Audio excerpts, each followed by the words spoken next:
ఇది మరి కాంగ్రెస్తోనే గాలిపటం మజ్లిస్ మనసు మారిందా అంటే దాదాపు కాంగ్రెస్ పార్టీ ఇక్కడ అధికారంలోకి వచ్చిన దగ్గర నుంచి బీఆర్ఎస్తో గతంలో ఎంఐఎం ఎలా ప్రయాణం చేసిందో ఇప్పుడు మరలా కాంగ్రెస్తోనే అలా ప్రయాణం చేస్తూ ఉంది. సరే అసెంబ్లీ వేదికగా కూడా అప్పుడు కొంచెం అటు ఒక రెండు పంచులు ఇటు ఒక రెండు పంచులు వేస్తూ బ్యాలెన్స్ చేస్తున్నారు.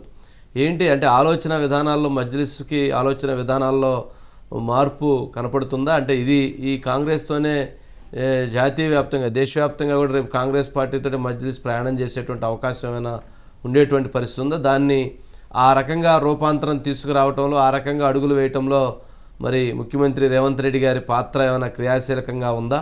ఏంటి సుధాకర్, ఏంటి ఆ పొలిటికల్ గేము? సార్ 2004-2009లో వైఎస్ఆర్ సీఎంగా ఉన్నప్పుడు మజ్లిస్ ఎమ్మెల్యేలు అంటే మజ్లిస్ పార్టీ మొత్తం కాంగ్రెస్ పార్టీతోనే ఉండేది. వైఎస్ఆర్ అటన్మరణం తర్వాత కిరణ్ కుమార్ రెడ్డి మంత్రిగా బాధ్యతలు చేపట్టిన తర్వాత అసదుద్దీన్ ఓవైసీని జైల్లో పెట్టాడు కిరణ్ కుమార్ రెడ్డి. అప్పటి నుంచి వీరి మధ్య గ్యాప్ వచ్చింది. తెలంగాణ రాష్ట్రం ఏర్పడ్డది. తర్వాత 2 సార్లు బీఆర్ఎస్ అధికారంలో ఉంది. అప్పటి నుండి వారు బీఆర్ఎస్తో కలిసి నడుస్తున్నారు. మళ్ళీ మారిన రాజకీయ పరిణామాల నేపథ్యంలో కాంగ్రెస్ పార్టీ అధికారంలోకి వచ్చింది. వచ్చిన తర్వాత ఎంఐఎం పార్టీలో క్రమేపీ మార్పు కనిపిస్తుంది.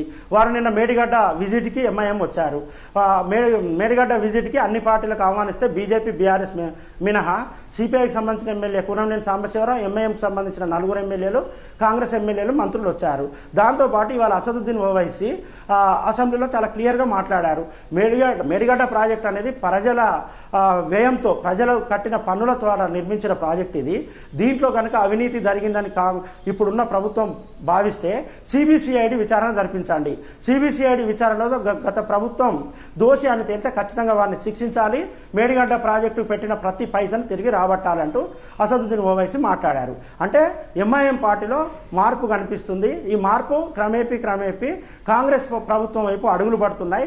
కాంగ్రెస్ ప్రభుత్వానికి డైరెక్ట్ మద్దతు చెప్పి మంత్రి పదవులు తీసుకోకపోయినప్పటికీ కూడా సందర్భం వచ్చిన ప్రతిసారి ఏమైనా బిల్లులు పాస్ కావాలంటే లేదంటే ఎప్పుడైనా అనుకోకుండా ఏమైనా అవిశ్వాస తీర్మానం లాంటివి వస్తే మద్దతు చెప్తూ వారితో కలిసి నడిచే అవకాశాలు కనిపిస్తున్నాయి సార్.